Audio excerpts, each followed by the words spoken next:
Well, first of all, thanks to everybody here for joining us today.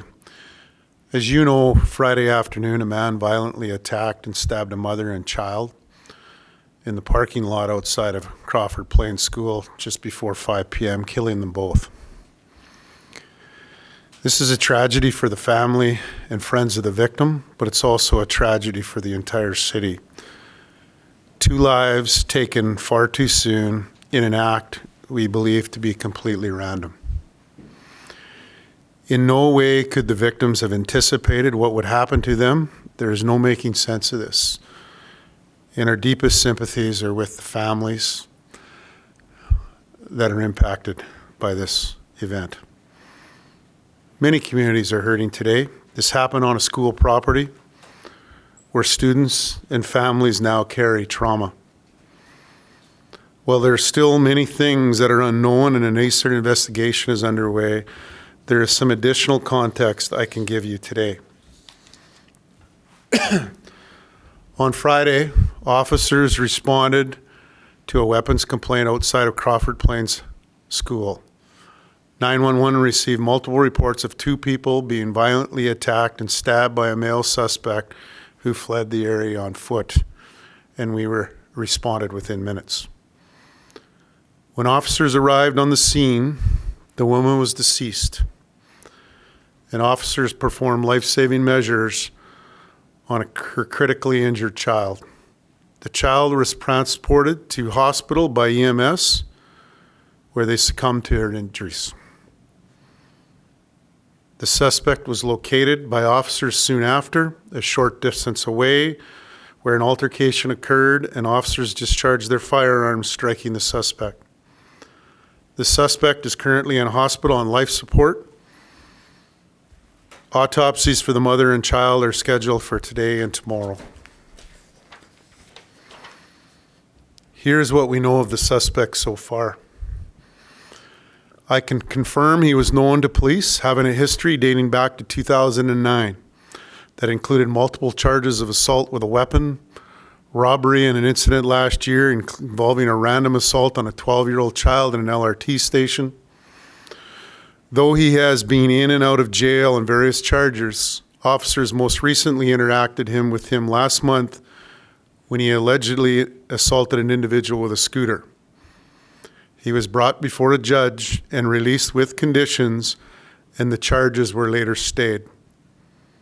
There are also indications that the suspect has a history of mental health concerns. In addition to his violent encounters, we do not know the status of any mental health assessments that were requested on any of his files.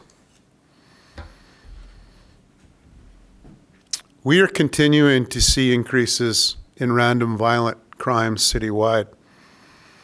One other concerning detail that we've learned is that the suspect attempted to gain entry into the school prior to the murders. I want to be clear, we give full credit to the school administration for following protocols, or this could have been a larger tragedy than it is today. I also want to give credit to heroic actions of a teacher that may have prevented further loss to life. Regrettably, this incident clearly shows the intersection between healthcare and the justice system, and how gaps in our current services and supports can result in far-reaching tragedy. Let me be clear. Everyone in Edmonton should be impacted by this. Everyone in our city should feel the unthinkable loss of a mother and child. I know everyone at APS does. This is becoming far too common. There were multiple intervention points, multiple opportunities to hold the suspect accountable and provide him the professional support required to manage his behavior. But the system, once again, failed.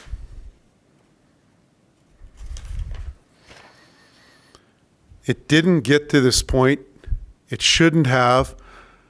As I've been saying for many years, we need a coordinated approach from all service providers and orders of government that this doesn't happen again. I also stated just recently, this is why the Canadian Chiefs, of which I was one of them, met with the premiers recently And regardless of party stripe, all agreed that we need to provide different actions on bail reform, mandatory mental health assessments for violent offenders, better coordinated justice and mental health supports.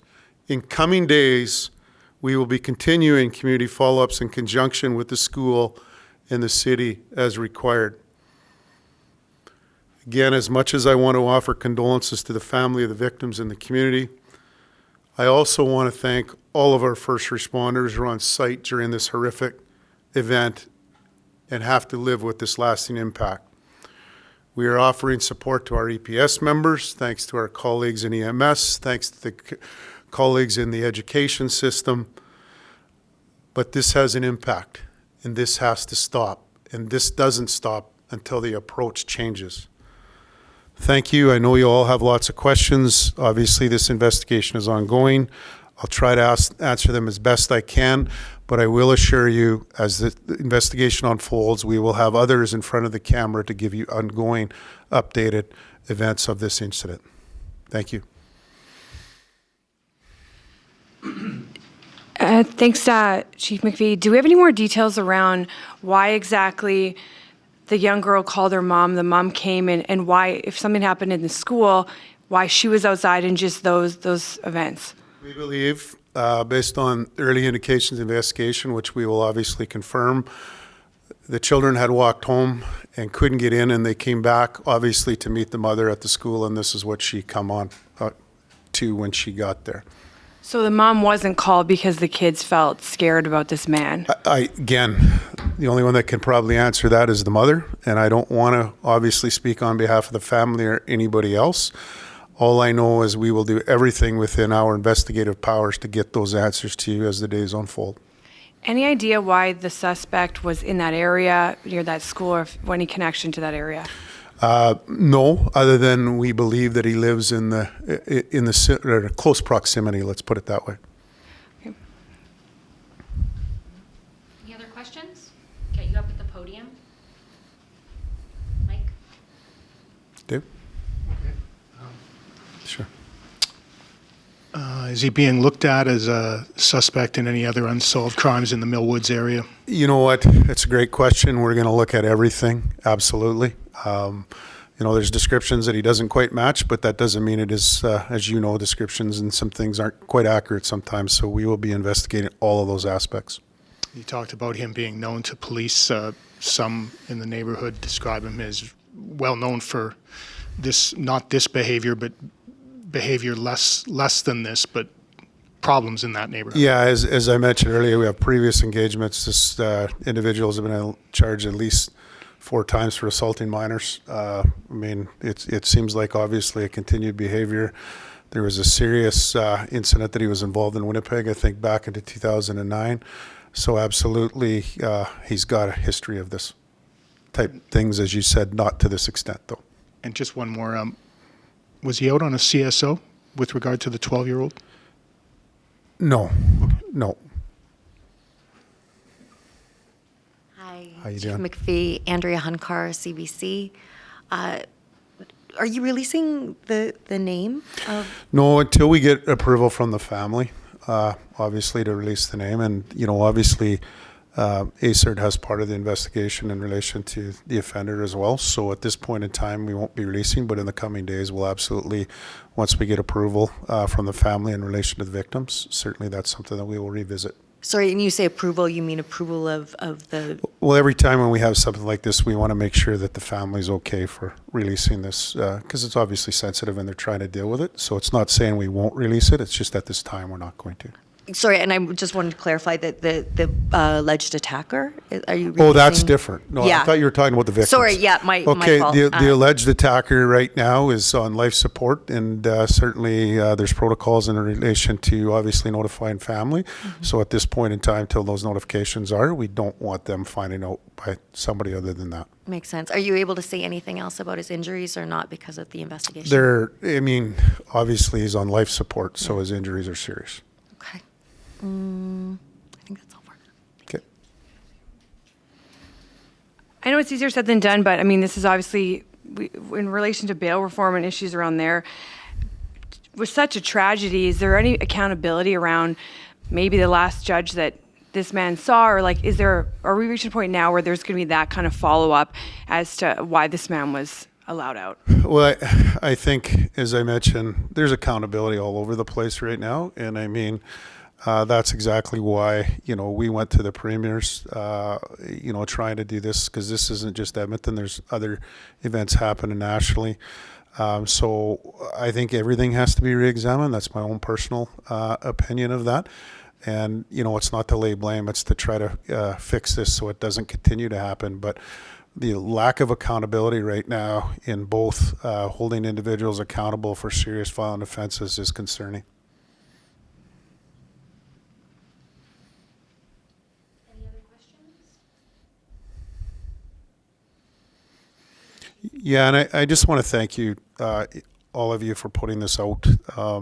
Obviously, these are things certainly as a chief and certainly as a police officer, but also a citizen of Edmonton.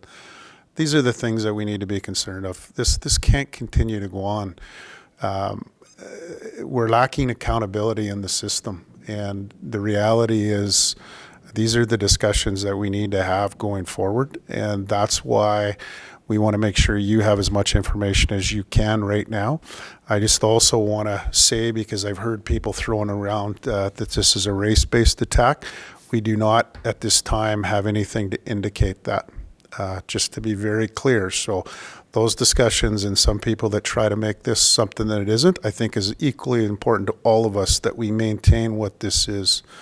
This is a dangerous individual that took 2 lives in Edmonton that shouldn't have happened. Thank you very much. Appreciate it.